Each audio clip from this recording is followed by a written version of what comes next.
You have one of those. Yes.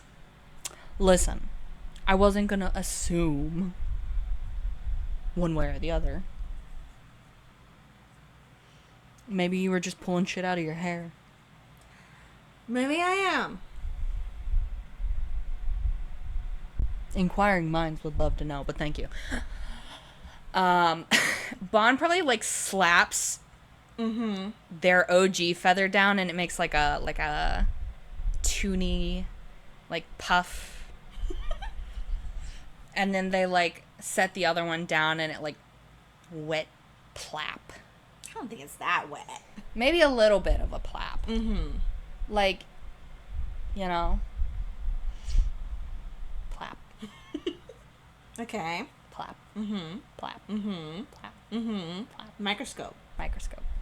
And so their feather's been basically toonified, which is fascinating. And the other one is like kind of there. It's a work in progress. Whatever Altaria's making smells really good. I'm pretty sure they're making like Chicken. bowl Yeah. or something like that. How dare they? How many times do you think they do this kind of test with different things? Many times. As many times I feel like as Jester can stand. So Which is a fair bit. A fair bit. Because I'm not gonna lie, Jester's just looking between Bon and Kankal. It's like, oh, this is amusing. This is fascinating. It's fascinating. Because I feel like as they go along, Bon and Kankal start, at least in Jesters, start kind of bouncing off of each other. Ideas and like testing and like Jester gets to see, I feel, what is a new side of Kankal. And I feel like that is part of what gives that patience to, you know, I feel like one thing that would be interesting for them to test is, you know, like whenever you pretend to throw something for a dog, and that's partly based off of, like, you know you're still holding the thing, but the dog thinks you've thrown it. So, like, if Jester was holding something and pretended to throw it into another canvas, would it multiply? Because of that perceived perception.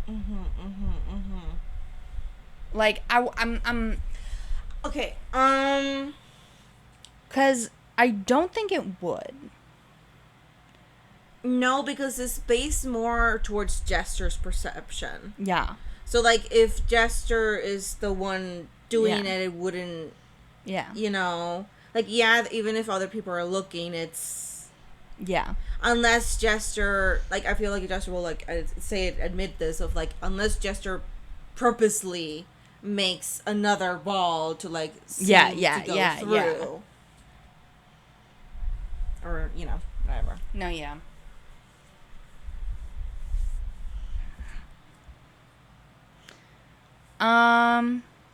What do we feel like they learn? I feel like that's the big, all of this testing. So they do testing for, like, a few hours, right? Yeah. Bond probably gets something other than coffee.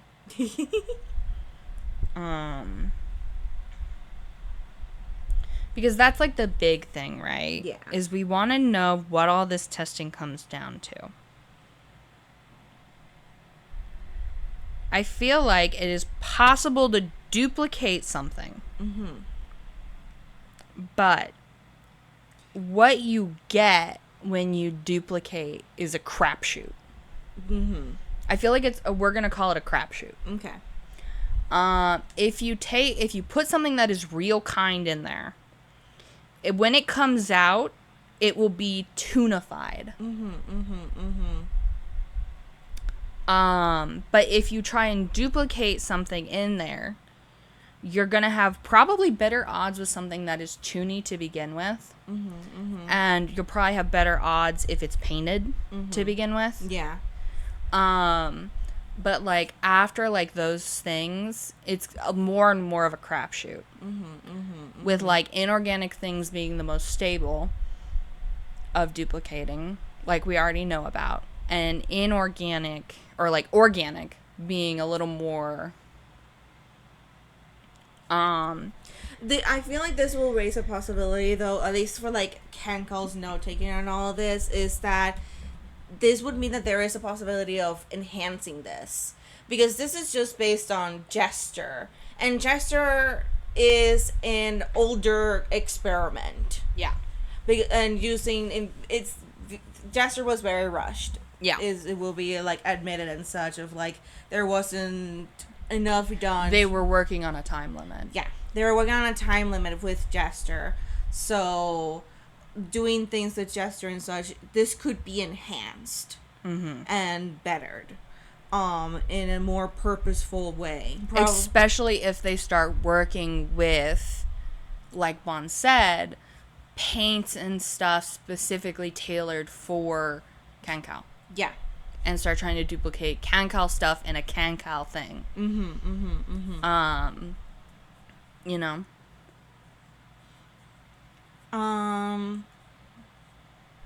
So I'm also having a thought here. Again, I'm thinking a lot like Kankali. Yeah. Side things to the side of.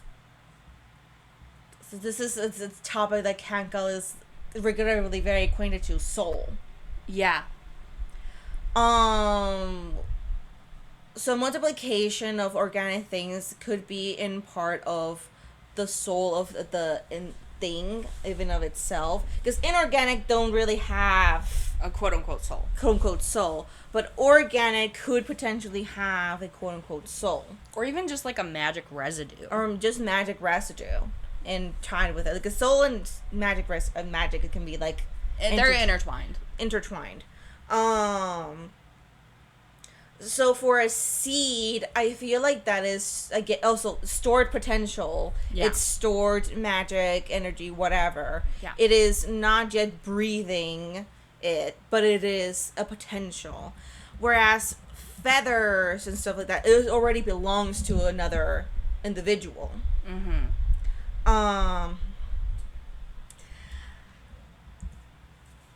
And so if that gets cut off from the individual, it won't be transferable. Yeah. You know? That diminishing return. Yeah, diminishing return for that.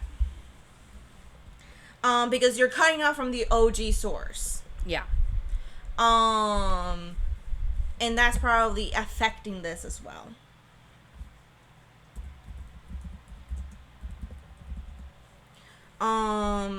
As for plants, that is also just like they're trying to just bare bones try and replicate something that has a lot of magic potential, because plants, druids, you know. Yeah. That's already confirmed that plants have a shit ton of magic potential, can even be talked to. That I feel like that is way more complex. Yeah. So you'll be able to do that. And that is replicating a soul to some extent to that as well. I feel like there's like that also to the side of it. Because Bon would be like, well, yeah, the three siblings each had their own soul, their own personality, blah, blah, blah, blah. Even if it was editable, whenever I was talking to them, it was described as being put in a box. Essentially given commands programmed into them that they couldn't go against. So it's like they spawned with a soul. They are whole toons. They are just normal guys. But because of their source material still existing, and not essentially being consumed to make them. Mm-hmm. That's what made it editable. Mm-hmm. Mm-hmm.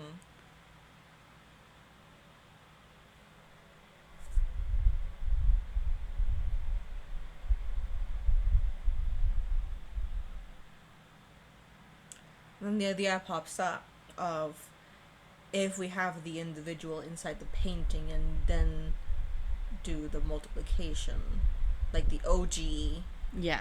because they work with the feather. Yeah. It worked pretty well with the feather. What if put people in? Yeah.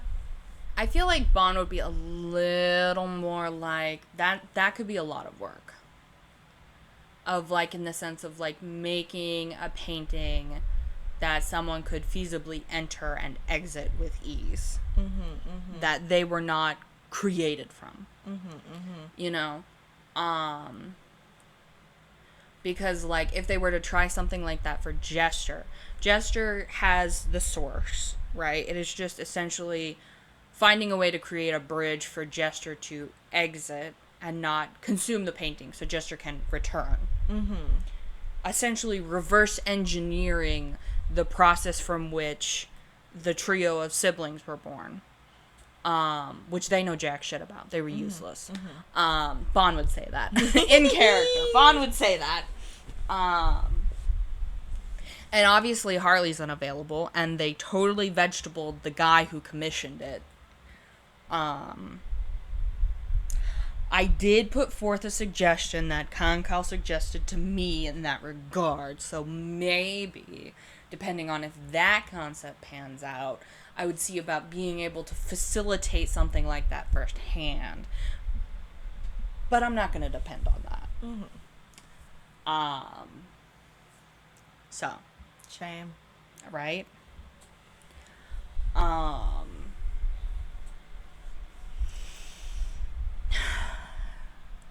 I feel like this is going to be an idea we're going to have to come back to. Mm-hmm. I'm saying this both in and out of character. Mm-hmm, mm-hmm. Because I feel like Bon would eventually be like, the sun is going down, I am tired, and I think we're all kind of tired of this.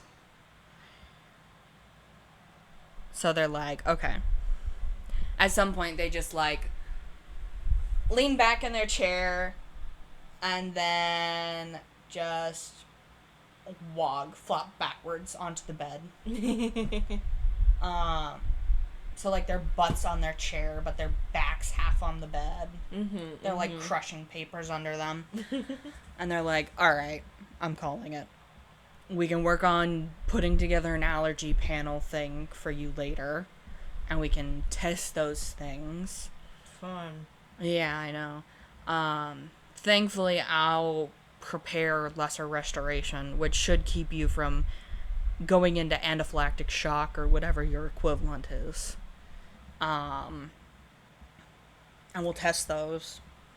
And then once we have that, part of it actually nailed down, if that works out, we can see about if we want to do blood transfusions of that to get us started, to help sort of flush out some of the crap that's been accumulating. I have no doubt. And we can revisit this after we've learned a little bit more about how that interacts with your body. Okay. I think this is a good idea. And we can take time not only to look into the Jester Bridge, as I would call Jester being able to fully spring into 3D once more to plague us with all sorts of mayhem, I'm sure. And looking into other avenues, because I feel like if we work and slam our head against this wall too much, we're not going to get anywhere. I'm already thinking of more magic attuned avenues on this. I think the blood transfusions is a good starting route. because if we can figure out a way to use those as a method to potentially refine your medication and deliver it in those transfusions for one, or essentially figure out different ways to slowly start helping your body heal itself. And we can look into... What? No, continue. I don't know, man. I just work here. I don't, actually. Not anymore. I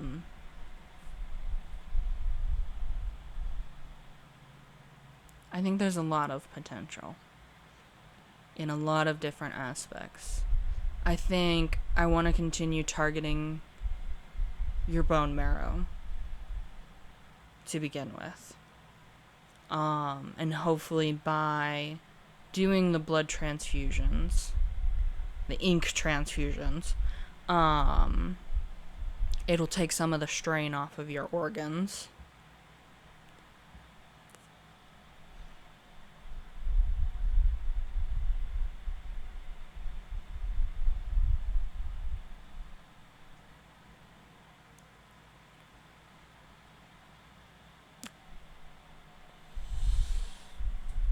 Thank goodness I'm tired. You could have said something. Oh, but it was fascinating watching you two work together like that. Like what? Oh, you know. Uh-huh. Well. Bon kind of like rolls off their stool onto their knees and gets up and starts like packing their stuff back onto the crate. Is there anywhere in particular you would like to spend the night, Jester?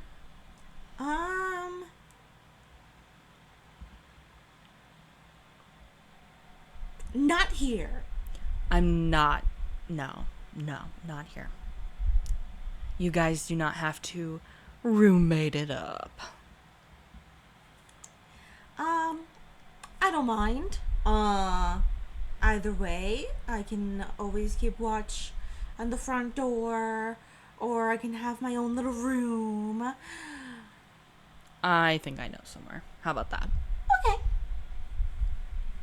Kankal? You got anything you want to say or do? Kankal is... I feel like has like a lot of papers splayed out on the desk, and is like working on like doing like writing notes and like seeming to be like drawing like magic glyphs, runes on the papers.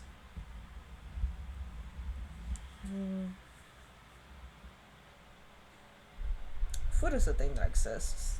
Yes. Do you think you can walk today?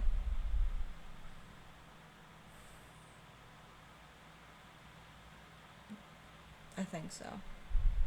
I will make sure to pack a chair just in case. And Bon finishes putting their stuff on the cart. The poor papers, I feel like, their notes and stuff. If there was any organization, it's gone now. Bon probably has a whole bunch of notes on, like... Okay, I feel like Kankal has seen some of this stuff as Bon has been, like, leafing through and going through it in the last few hours, right? There's probably a bunch of stuff about Kankal theories. On, like, how their body works. Bon didn't necessarily bring any of it up. But Kankal would be able to see them there. Definitely a few medical textbooks of differing origins. Just like, it looks like Bon has been doing a lot of independent research. Like, a lot. Not just on necessarily Kankal and their own theories, but treatment methods and anything that could be tangentially related.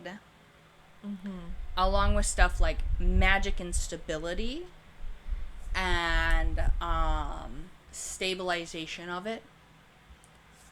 And just a lot of things that seems to be based off of the conversations that they have been having off and on about this kind of stuff and other tangentially related stuff.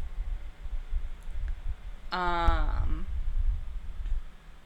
there are like strings that Kankal would see would be linking some of them together, or like holes or places where writing has overlapped. It looks like Bon had a whole ass like setup that they packed up hurriedly to bring over in case any of it was relevant to the conversations they ended up having today. And so they pack up the now in quote unquote infected canvases, all of the paint, all of the everything. I feel like they used the paint like a couple of times in some of the tests of like how it would change and stuff like that. Just they pack everything up onto the cart and they go over to the little side closet and like slide it open and pull out a wheelchair, and there's other stuff in there, like medical stuff and like a, you know, and they put it on the cart and take the time. There are like straps for it that they strap to the cart so it doesn't move. And I feel like the door frame momentarily shrunk, but quickly, like, essentially stiffens back open. Yeah. Whenever Bon... Like, shit, here we go again. Exactly. Like, turns the cart around and rolls it back towards the door frame. And it's the ka-thunk, ka-thunk, ka-thunk, ka-thunk. And they're like, alright. They bring that outside and they come back in there and they're like, alright, Jester, how do you want to ride? With style. Okay. And they pick Jester up and they, like, prop them onto the cart. So it's essentially like they're half, like their painting's kind of tilted back and they're looking backwards. Like they're watching Bon's back.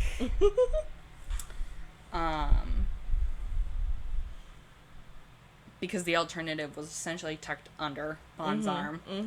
And they're like, Kankal? I'm getting up. I mean, you could always ride on the cart with Jester. No, thank you. That's good, because I don't know if the cart would be able to take everything.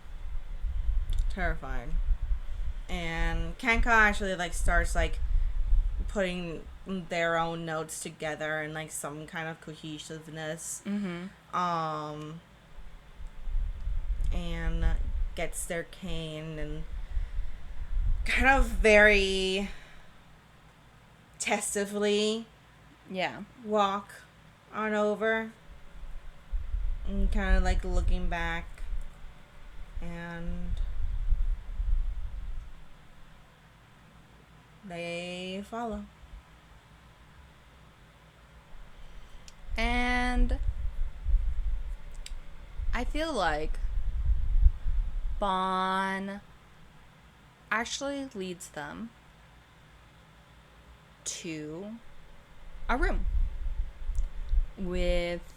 it's on the other side of the house, and it's got a great big set of wooden and glass double doors, and it looks like someone had gone through the painstaking process of very carefully painting every single little glass pane black so that people could not look in. And they pull out some keys and they unlock the doors and they open it up. And inside is a study with wall to wall,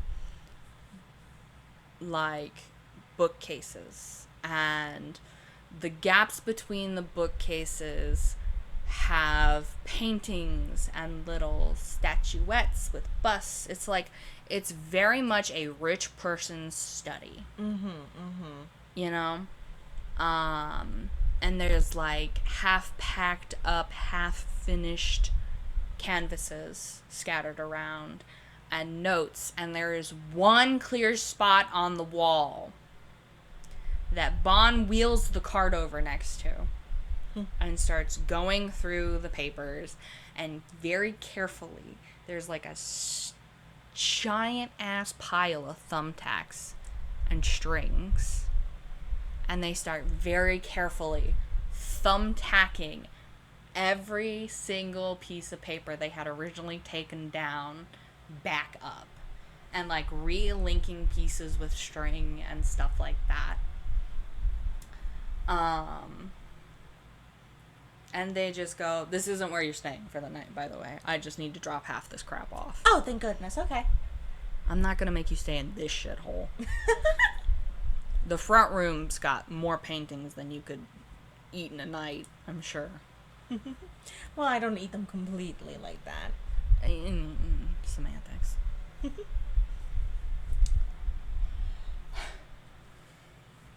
But, I figured we didn't want to roll the cart around everywhere. The whole way. The whole way. The stairs will be a pain. Yeah.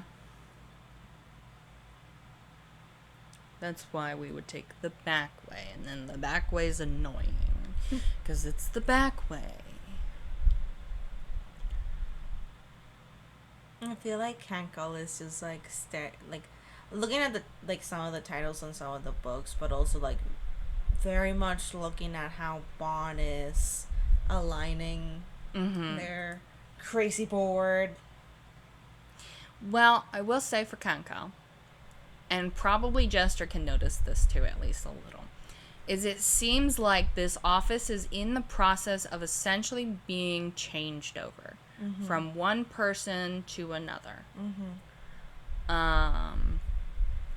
Lots of books are like piled up in corners in strange stacks, being replaced or moved, going from like super posh like rich person literature to like medical textbooks and like actual useful things, and like knickknacks, and the paint on the doors seemed to be new, but there's a great big window and what looks like a balcony, because like there's the desk, it's like a square shaped room, bookcases, and then there's the desk, and the door in is right here, but then behind the desk there's another set of double doors that open up to a balcony. So